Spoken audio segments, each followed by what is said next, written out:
We often will do kind of these survey shows. We did a 3D print show last year, but our intent is to kind of show, hey, what are artists doing with these technologies, particularly not designers necessarily, not prototypers, but art for the sake of art. So with this show, that was our intent.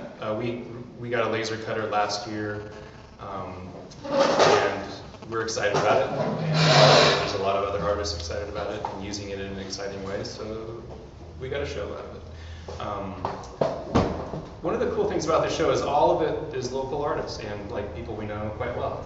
Sometimes for shows we reach far and wide and we bring artists from all over the country, but this show is like, this is our community. So there's obviously kind of an active community of Bay Area artists using technology in cool ways.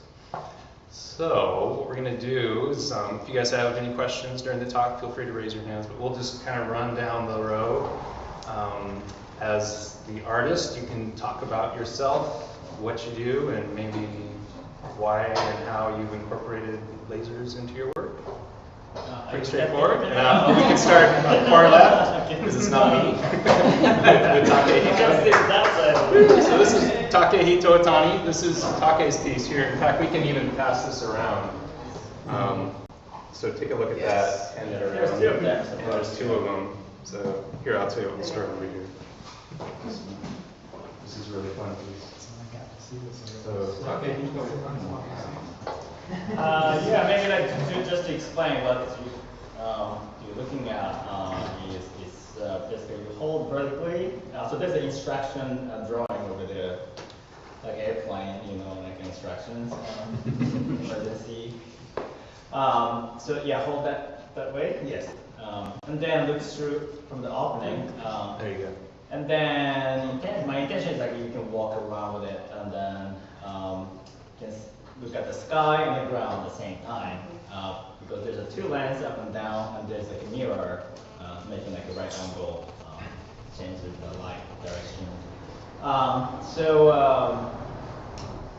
Like I kind of like work sort of like experiential, like perceptual oriented. Like my interest is like about body and how we interact through mind and body, and then use a little bit of technology, in this case optical thing, and laser and other. And then this is like a piece that I made a little bit like part of like a smaller part of a larger work that I call transparent footprints of invisible giants. It's kind of a mouthful, but so this is like a bit, another device that I've been working on.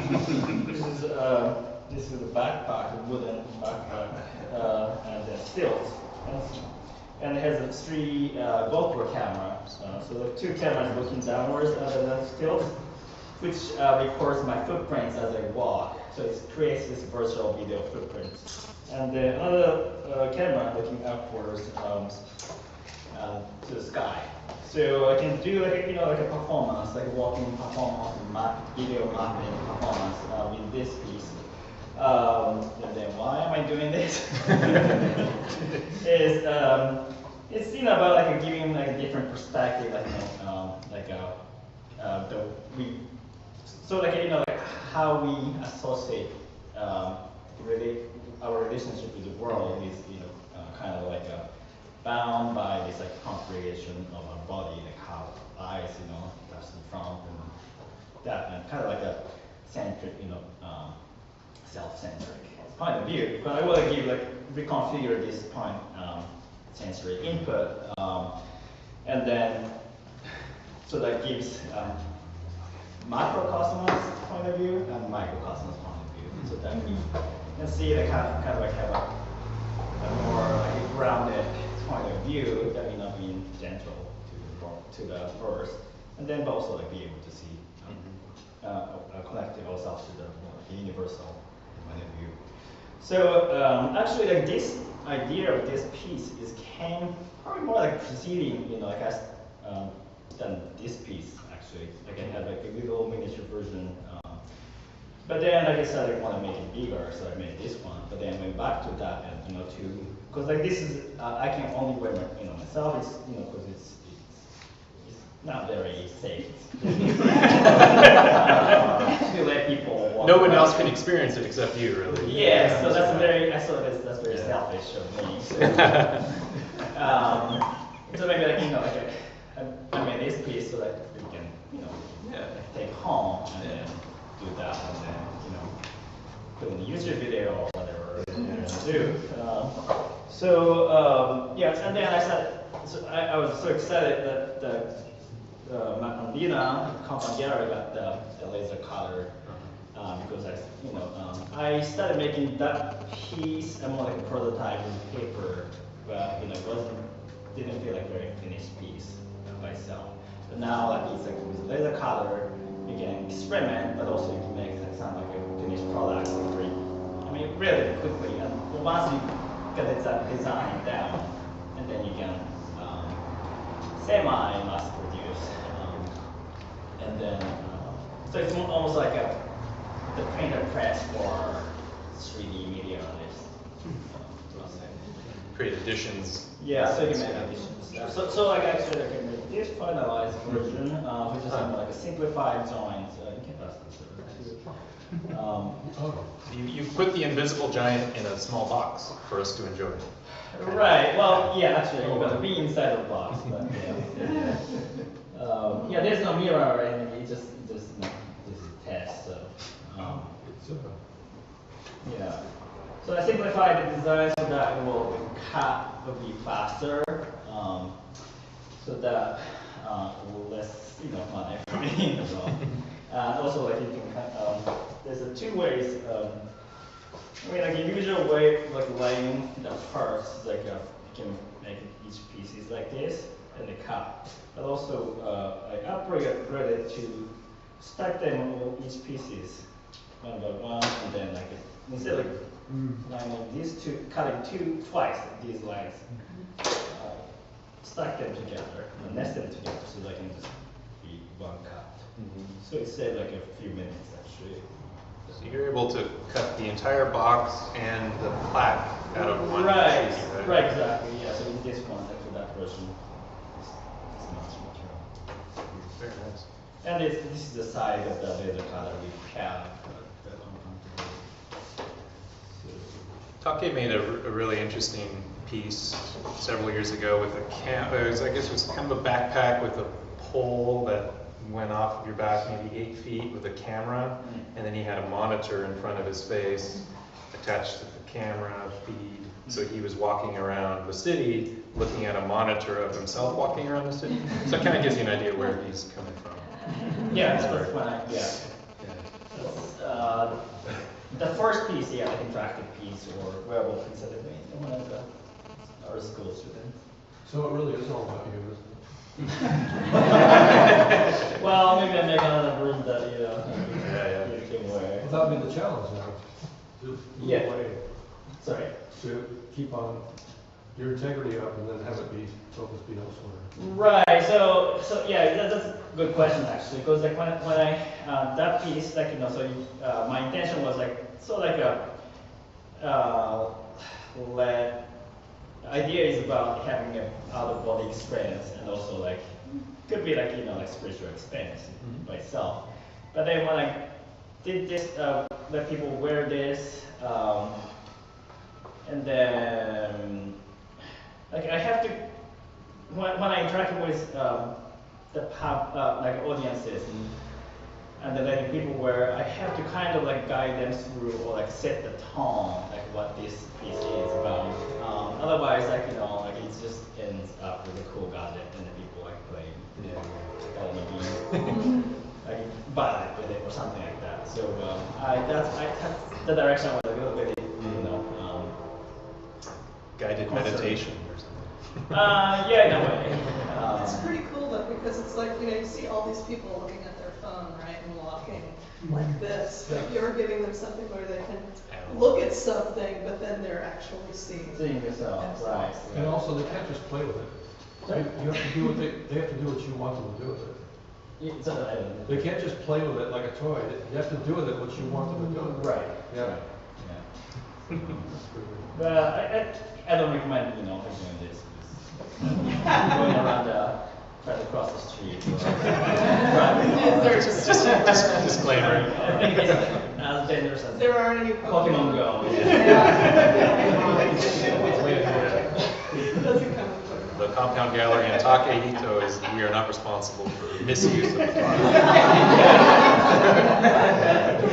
Use the lawyer. Yeah. So, cool, thank you, Take. Thank you. Jeff Hammond? My name is Jeff Hammond. I have 3 pieces in the show. There's the 2 kind of spore pod particle pieces and then the umbrella tripod piece over on the other side of the gallery. I think, Matt, when you guys asked me to be in the show, you would help me use a laser cutter, and I only used it to etch images onto some plywood. And we never even talked about like what I was going to put in the show. In the time that I experienced with the laser cutter, I learned a CAD program and started kind of drawing these pod shapes. I typically, I'm obsessed with working with plywood, all different thicknesses, and continually trying to figure out ways to use it to make curved structures out of them by bending it. So kind of critical mass things happened where a CAD program, laser cutter show, decided to kind of meld all the things together. And in my work, I do kind of 2, I guess, themes or objects or styles where I have these relief sculptures that I incorporate screen printing and laser cutting. So they're relief sculptures that hang off the wall. And then I also do kind of similar things like the tripod where it's could be a machine, something obsolete, I'm not really sure what's going on. And it's primarily, I work with found materials. So it was a little bit of a challenge for me because you can't run that much found material through laser cutters because you don't break them. So for me, with like these pieces,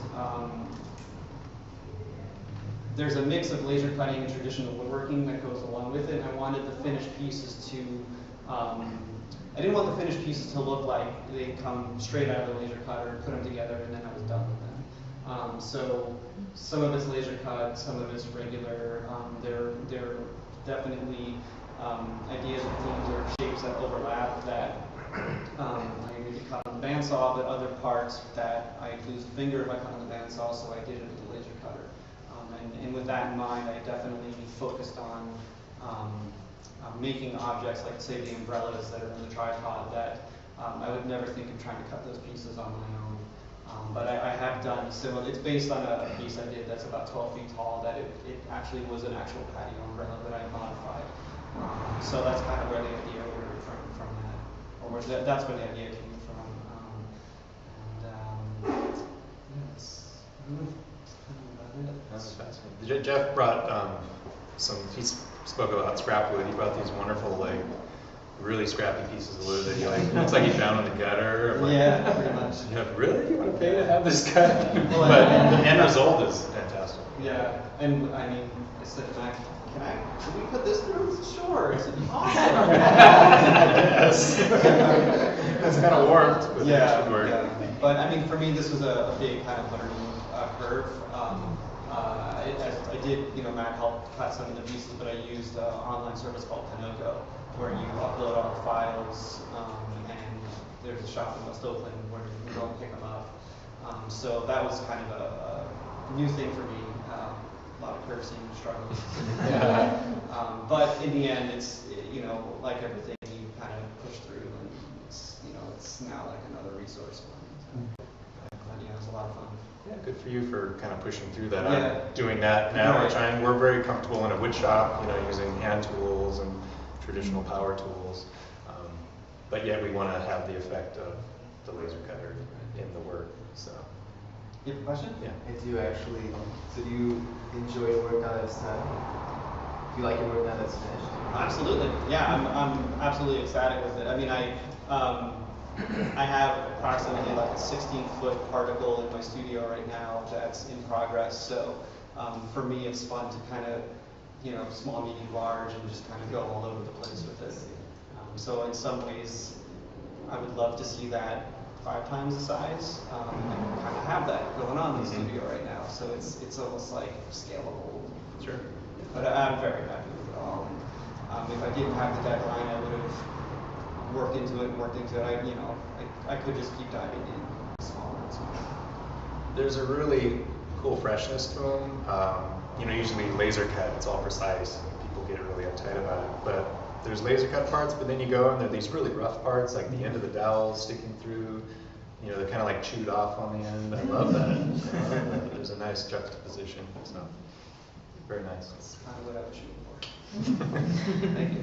Any thoughts or questions for Jeff? I'm just curious, do you have engineer background? No. I wish. Do you think it helps create a work like that? I would think so. I mean, these things probably not, but as I go bigger, the problems are exponentially that much greater. And Steph and Brian can probably talk to that as far as scale-wise, but I have no engineering background. So out of curiosity, how much you would charge us to comprise of an umbrella? I don't know. The price list was around here. Maybe we can find it after. Yeah, I believe that's $1,200. That's $800 something. Yeah. So that would be durable. Sure. Yep. So you use glue to glue together? Yeah, some of they're all glued together. And as I've gotten bigger with some of the pieces, I'll use threaded rod or pipe fittings, kind of scale up the armatures according to the size and weight of things. And also, I'm curious, why you want to produce such a form so delicate instead of easy one? You see a lot in and out, like some curving, a lot of carving, and so it's just almost a torture. Yeah. I often think as I'm doing all this, like, I really wish I was a watercolor artist. I had an entire wood shop. My mom was just in town and she hadn't seen the shop yet, and she was like, "Oh my God, you've got all this stuff." And I'm sure if you're an artist or a maker, you could all attest to like just Craigslist and buying and getting the next thing. So I make things difficult for myself, but I'm happy in the end. So how much time does it take to finish that? A lot. I couldn't give you an exact hour. Right, because roughly, like I know, like from concept to actually building it. I really don't know. 2 months and Maybe for all the pieces of the show, I maybe did it in about a month. Yeah. Thanks, Jeff. I got one last question. Yeah, about assembly and flat pack shipping. Huh? Is that when it's sold and someone could assemble it? No. Oh wow, that's it. That's it. Yeah. You get a custom built It's not a right kit. for me. This is art. Yeah.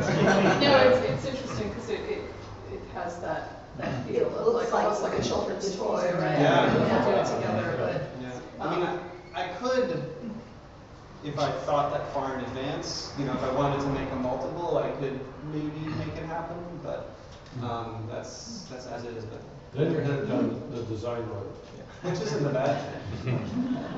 That's often what artists or designers will do with the flat pack laser cut stuff. Jonathan Odom, he did that XY Zen piece back there. That, in theory, is sold as a completed piece and also as a kit. So it's all laser cut and you can put it together yourself. So that's common that people do that. Well, Brian and Steph. Hey, I'm Stephanie Smith. I work with Brian. Hi, I'm Brian Owen. We're going to be tag teaming this. So. We're Smith Allen Studio, and we worked together for the last 3 years together, using digital fabrication as a primary medium. But we also really look at site and place as a secondary medium, I would say. So whether we're building a piece in the Redwood or one based here at the Compound Gallery, we really want to consider like the specifics of the place when we're designing a piece. Yeah, our pieces are really sort of about how our use of technology interprets and affects our experience of place. So where are your pieces? So I can our pieces, we did the piece that's the 3 floating panels over there.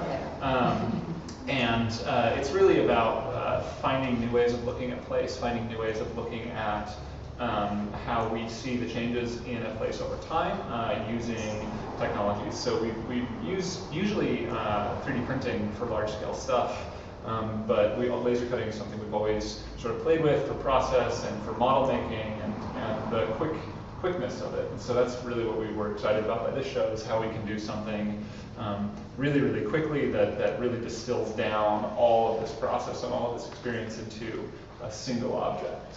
So yeah, so for this piece in particular, we looked at some aerial maps of this particular neighborhood over the last 15 years. We were interested in how it's changed. And so from that, we abstracted 3 sets of data, and then we took it into some modeling programs and further abstracted them to become sort of the lattice form that they are. And that's something that's always in our work. We look at data, but then we try to make it look abstract and like a little bit blurred as to what it is.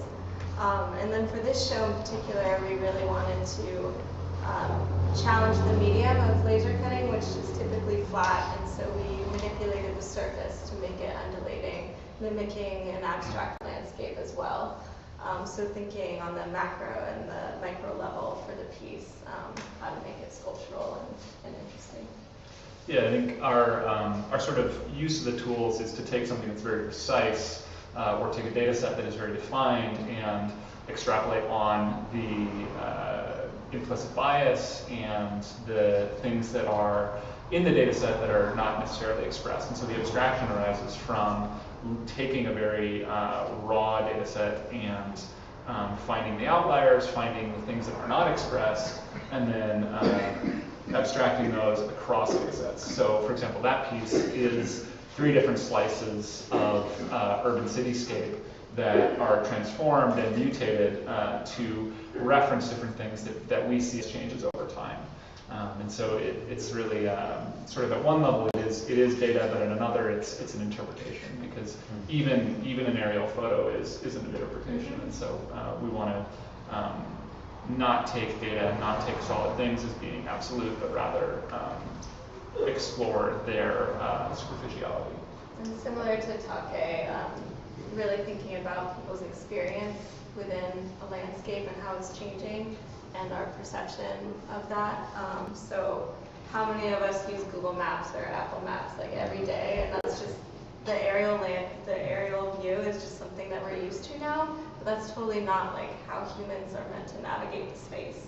So thinking about it on that level too.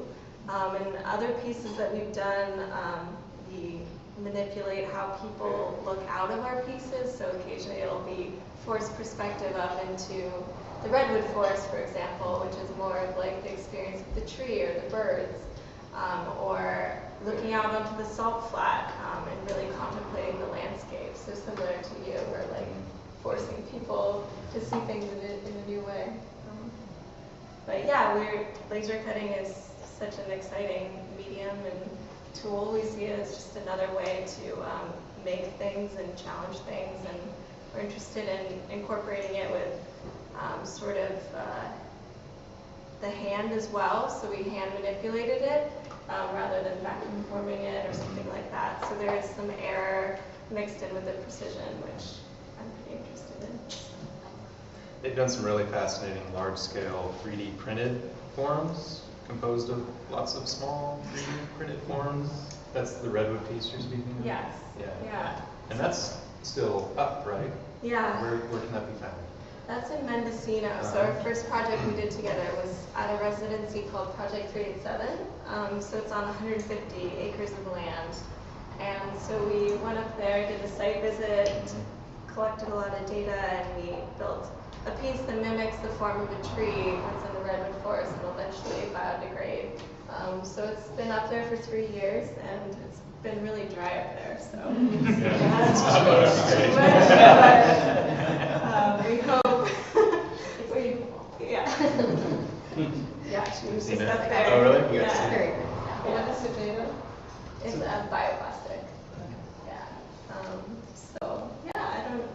Yeah, we typically build very big things based on very small things, and this time we took a landscape that's a very big thing and shrunk it into a very small thing. So it kind of inverting our typical process there. I mean, this is probably one of the smaller pieces that we've done. I mean, typically work on like an architecture scale. So it's really interesting to take that landscape and take that sort of motion and distill it down into something that you can just look past and ignore if you want to. But hopefully not. Well, that said, I wanted to ask a borrow question that you asked. Are you happy with your piece? Yeah, I mean, Cool. as you mentioned, it's a different scale for us, so it's definitely more of an experiment. But yeah, we're happy with the direction, and we'll continue to push it. Yeah.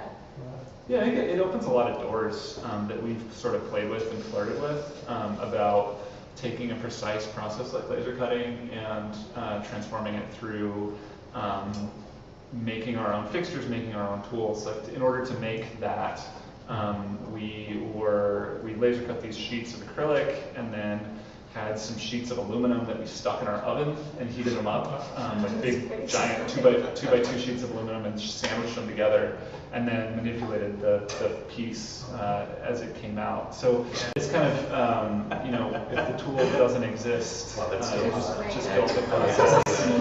So that I think is something that's really interesting, is finding a new way to work with the material that we're pretty familiar with.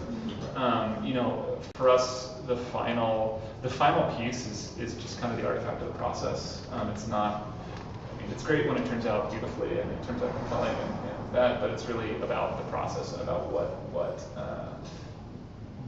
everything that goes into making the piece. And I think we are really happy with that as a process. Cool. You guys have been working together for how many years? 3 years? Since 2012. Oh, I guess that Has it always been that way? Like when you guys met, did you work together, or was that came after? No. Okay, yeah. I studied sculpture, and we met at Berkeley, and so that education was not digital at all. So meeting Brian, who was in the architecture program there, he exposed me to this new way of working. And from there, we just sort of took off. I mean, we left school, and we were used to having a space to work, and then we're like, oh, we don't have one. What can we do? And so 3D printing became this place where we could build big things for very small things. So it's sort of why we gravitated to that medium.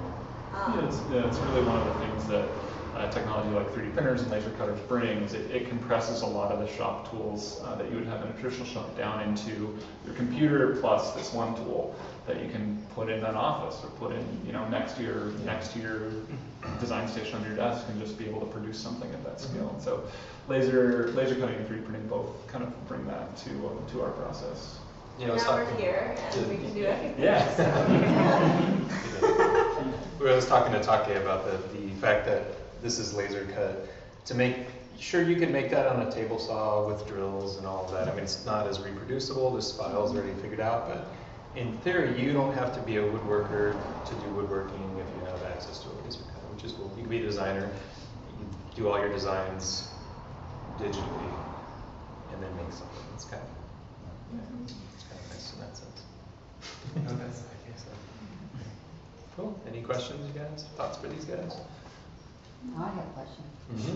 Yeah. I'm just curious, what your ultimate goal is? Are you want to go to more like a mass production and make money to go to like commercial, or just like you do it for fun, different projects? Because I'm just curious. Yeah, well, we definitely come from an artistic point of view, so I really like getting a new project and a new site and a new challenge. So personally, I'm not very interested in reproduction. But it is something that you probably differ a little bit on, so I don't know. But I do also make wearable pieces based on each of our projects, so jewelry. So that is, a product. So there's a little bit of tension in our practice between both. Yeah, it's nice to make money off of Yeah. work. Occasionally. But I think, when we're doing something, if it sells, that's great. If it doesn't, the process is what's important. So I think it's sort of market driven, where if we make something that we're happy with, maybe we want to push it, but otherwise it's really just exploring a new way of making things and helping push this pursuit of experience and materiality and the artistic vision and the pleasure that this process creates. Right, but I think we both have day jobs, right? So it would be nice if art can support that, but that's not really realistic if you want to work with a lot of, working with a lot of technology.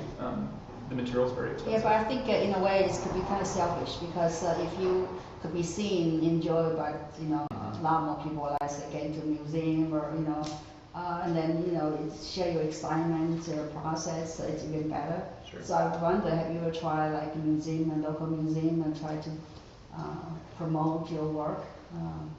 I think a lot of art is selfish. Yeah. I was going to say that. I think that if you can't enjoy something very much while you're doing it, then why do it?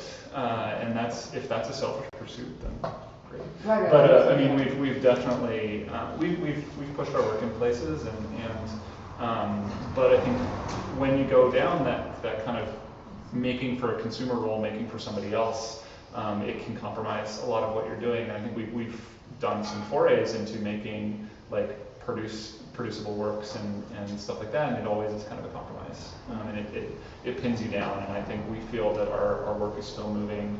Our work is still moving fast enough that to settle on one thing and then make a whole bunch of them is cutting the process short. It's not over yet.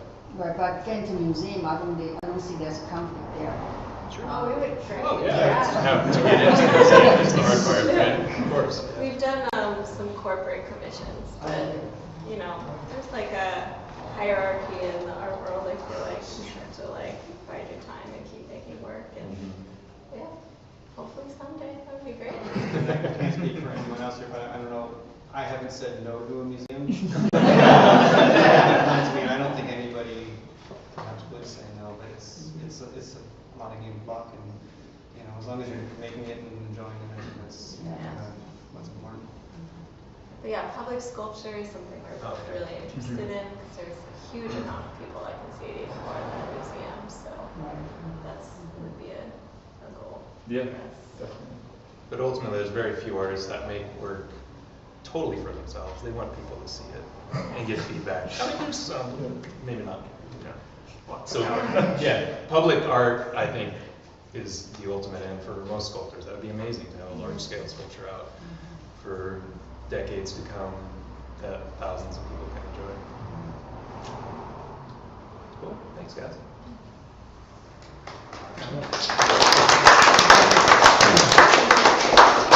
Eric Sanchez, I'm Matt Reynoso, and we work together like these guys do, but different. As Indubitable Design. We've been doing murals. He's my art husband. I don't see the ring there. It is true.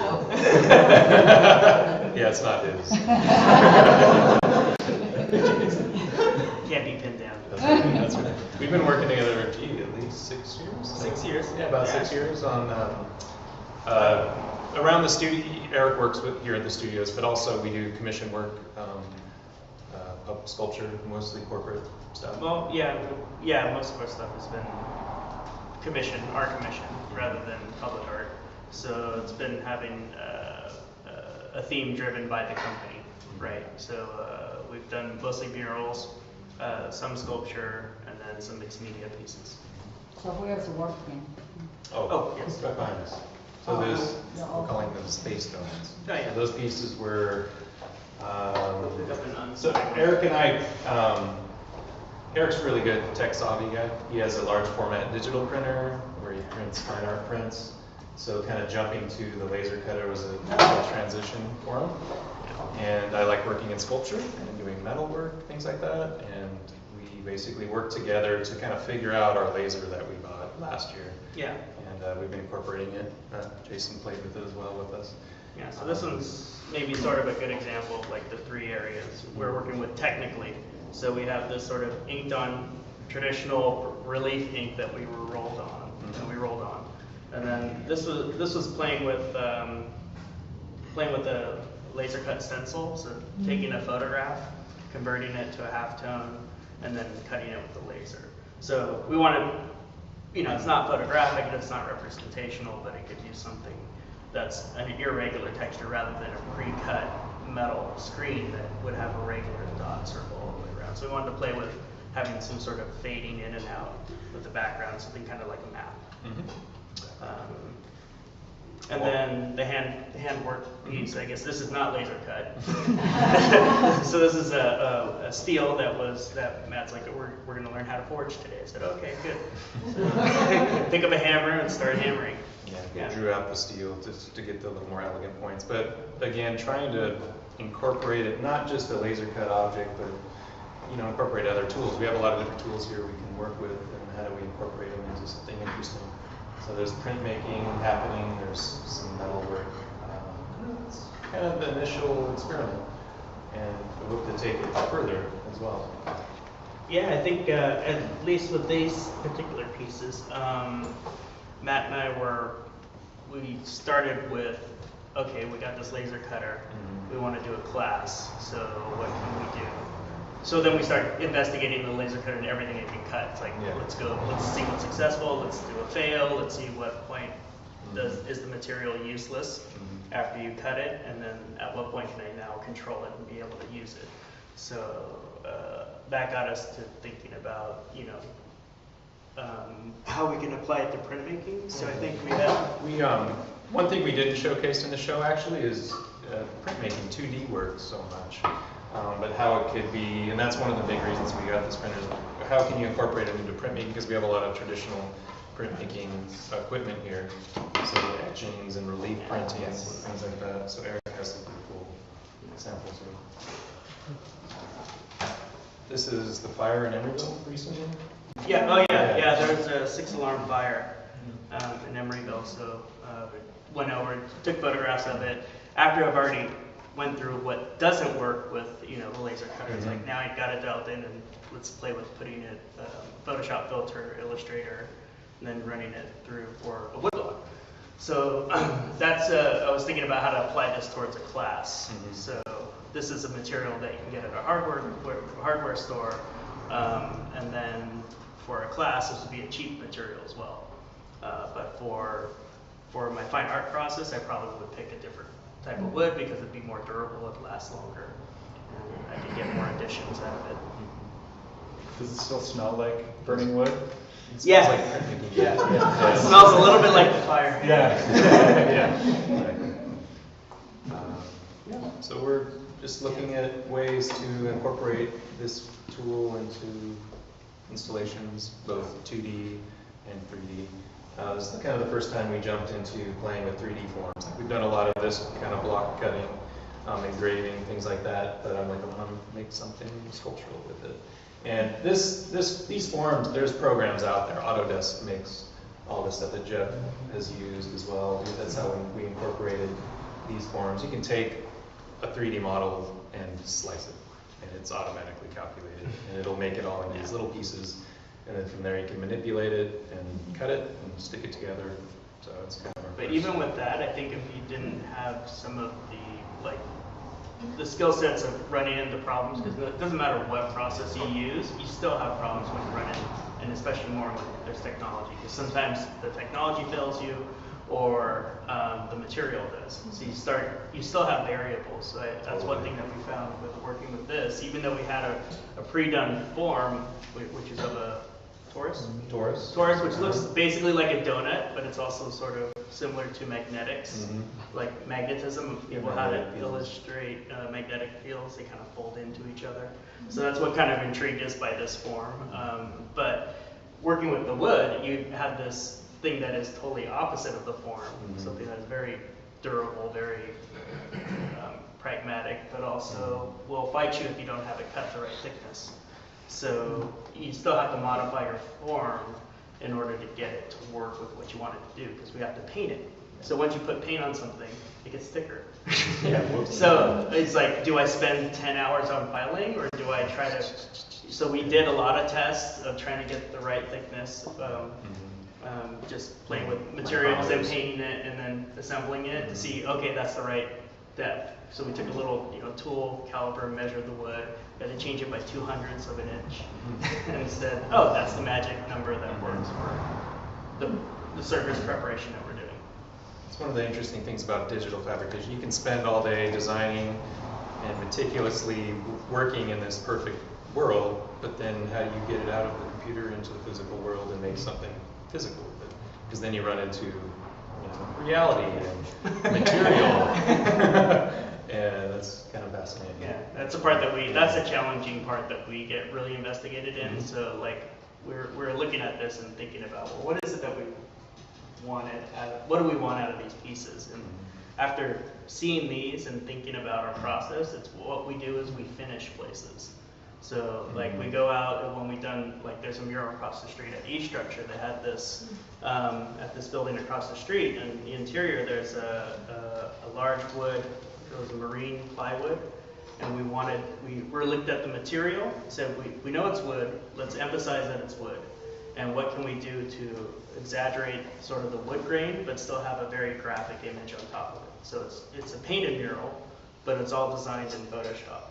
So we designed it in Photoshop, replicated it to look like the Photoshop using custom glazes, and brought elements of the wood grain to come through the glaze. So that's what we kind of did with these. It's like, okay, we got the wood, now how can we finish it to give it a different look? So the theme, the running theme was sort of like 60s design and sort of like, space age. Yeah, space age, saucer. It's like we couldn't avoid the saucer form. It just kind of came out of it. It has that sort of feeling. So we said, let's run with it and play with it. It's my future home. Yeah. Design. Yeah. It also kind of, has architectural elements to it. So it's a fun form to play with. So Eric, I've got a question for you. How did you get the perforations? That's photograph. The design of it? Or the design? How you got the lines? Okay, it's simpler than it sounds, but it's from my photographic experience working with printmaking that skill came out of. So it's actually like the Obama posters? Oh, it's the change. Yeah, so the Obama Hope poster. So that one, they used the line screen in it from Photoshop. So there's a Photoshop, change it to a bitmap, then you put the line screen. Yep, yeah, and then you convert it to a line screen. And then this one, to clean it up, Photoshop has really rough edges. So to clean it up, I tossed it into Illustrator and live traced it. Oh, okay. To clean up the lines. And then from there it gets laser cut. Yeah. But it's basically riffing off of an engraving. Yeah, it's meant to look like an engraving. So it's, So I'm drawing back to the printmaking side of me. I know it works for letterpress, because my end goal is to see if this will work with letterpress. I need something very rigid and strong, and to mimic an engraving is the best way to do it. So it's taking skill set from one area and then melding it with the digital, and going back to, this is my material. Any questions? If you notice the titles. Oh yeah. Oh, that's true. Let's talk about the Space Stones specifically. That's probably the fun story. Yes, Eric found a great old. Once you. Because I can't. Have that book. I can't read. Or check the price list. Astrophysics book from I don't know if it's from the 70s or something, mixed with donut. So. Vector sprinkles, things like that. I forget the titles off the top of my head. That was the idea. So we kind of riffed with it and didn't take it too seriously and kind of tried to make fun, lighthearted sculptures. So Nikki's looking for the astrophysics book. Do you guys have any thoughts or questions about what we're doing here in this gallery and in this show in particular? It's kind of fascinating to walk around and try and spot how these pieces were made, which pieces were made with the laser cutter and how that was incorporated, and what's printed, maybe what's 3D printed. About the stone behind you. Yeah, I had a thought. Yeah. It seems like the challenge was to get away from design. Yeah, sure. It's hard to do. Sure, And sure. without dangerous accidents, you don't really get to real abstraction. Yeah, It's an that's a good point. articulate tool. Otherwise, it's too meticulously planned out. It's anything. Yeah. Space-time physics. There we go, space-time physics. Which is also, what is this from? What year is this? I don't know. That was a good find. So it's 1963, so yeah. Oh, wow. And it mimicked the 60s design, so that's why. Yeah, there we go. So give us some names there. Red glazed Some titles. particle. We have the quasi-stellar custard. Hyperbolic sprinkles. This is my favorite. We have plain proton. Powdered gamma ray. And two-vector jelly is one of my favorites. That's a good one. And frosted gravitational collapse. And neutronic accelerated cruller. Powdered meteorite. Dwarf chocolate cake paradox. And I think that's it. Some cosmologists say the shape of the universe might be a torus, or that donut shape. I don't know. How does that work exactly? But so it's kind of a universal form. I think it's fascinating. And we'll make more, and we're gonna make bigger ones that stand freely on their own. Do you have thoughts on the dangers of having technology inform your practice instead of the other way around? You know, instead of it being a tool to make the art that you want to make, it's what is informing what you make. Sure, And how do you deal with that? That's a good question. Amy, you want to go first? Any thoughts? Yeah, I think it's- every tool informs Yeah. the maker to some extent. A chisel is going to tell you what you can do with that piece of wood. I mean, a saw is going to tell you, a hammer is going to tell you how to shape a piece of metal. So it's just another tool. Really. So I guess in my work, I worry about making stuff that's defined by what I have for tooling. Yeah. And so when you get a laser engraver Exactly. cut or whatever, it's, you know, I feel like that's something that maybe you want to try to avoid, or you just totally embrace. And so I get your point, definitely. This is more of an embrace for me personally. Of like, Yeah, I think I'm this not one. trying to hide that it's laser cut. We were kind of going for that clean graphic look. Sure. Because there's a lot of different ways we could approach to making them. It's a good question. I mean, it Yeah. seems like with the printmaking, that was something that really you took your prior experience and used the laser cutter to kind of work with that. And prior to the laser cutter, you were making for the most part. Works on paper. Yeah, I've milled between digital and mixed media, and so yeah, my background's in printmaking. But the stuff that we've done together has been more sculptural. Like we've done some pieces which is totally out of my comfort zone, and the mixed media pieces that we did were actual objects on a wall. So we're, cutting apart a 1950s TV, putting a HD display into it, and then running a time-lapse video. So it's like one of these, like it was very, very different than my normal zone. So yeah, I guess we're kind of both mixed media. We're both very interdisciplinary. Is that pretty right? You have a filmmaking background as well. Yeah. Woodworking and metalworking. I'm pretty comfortable. I build stuff a lot, so I'm comfortable with that. So,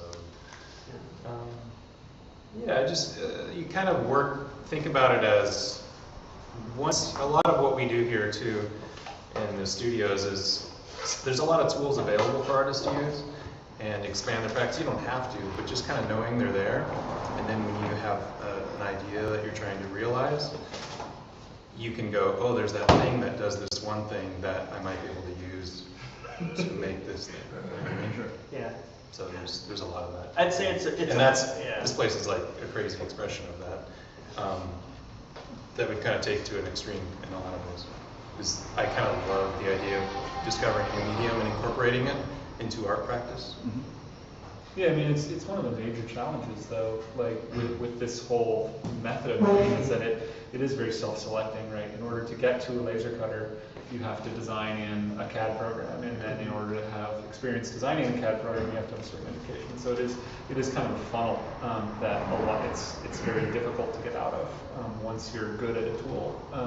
It's just like anything. Once you're good at something, it's difficult to move beyond it and go somewhere else. And I think having a place like this where printmaking, many forms of printmaking and silk screening and clay and metal and 3D printing and laser cutting all are existing in the same space, it becomes a little bit easier to break out of that, but it is definitely a challenge always, and especially in something that, like a laser, where you're very bounded. I mean, there's literally limits in X, Y, and Z of how big you can make things, of what files you can have, of what materials you can have. And I think a lot of the opportunity for processes like that come from really embracing, as you guys said, embracing what it's good at, and then saying, okay, how can we embrace the tool, and then how can we embrace the material, and take advantage of really exploit the advantages in both of those aspects to move beyond either. But it's always a challenge. If that was the one select tool that I was using, I would feel pretty claustrophobic.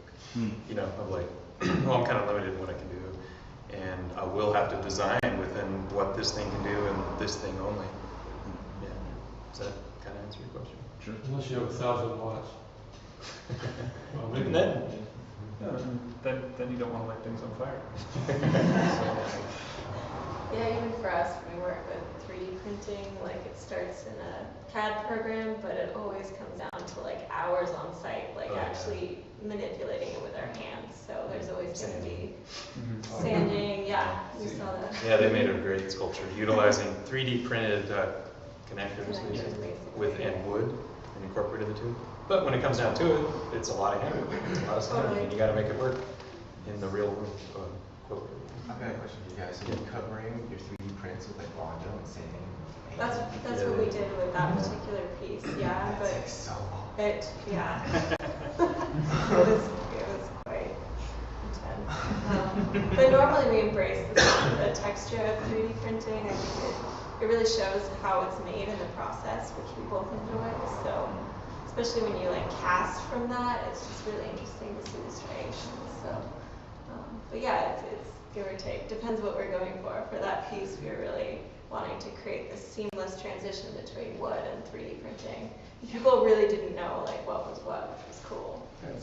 So, but yeah, you can always play with it. Cool. Any thoughts, anybody? Should we wrap it up? Did everybody talk? We sure did, yeah. Herb, would you like any last words? Any thoughts on the show? Herb, you come to all of our shows, so what do you think of the show? Well, there's always something interesting happening. Yeah. Among other things, I enjoy everything. Cool. This is I'm intrigued by the technology in this show, especially. So a lot of it's way over my head, but still, I enjoy it. Cool. More about what's up? The one thing I didn't see was a soldering table.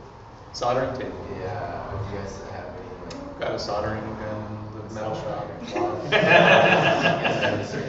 I don't do a whole lot of it. If someone wants to, it's available. And you need a little flux and then some solder and a little soldering gun, so that's doable. Thanks everyone. It's been a fun show. Yeah.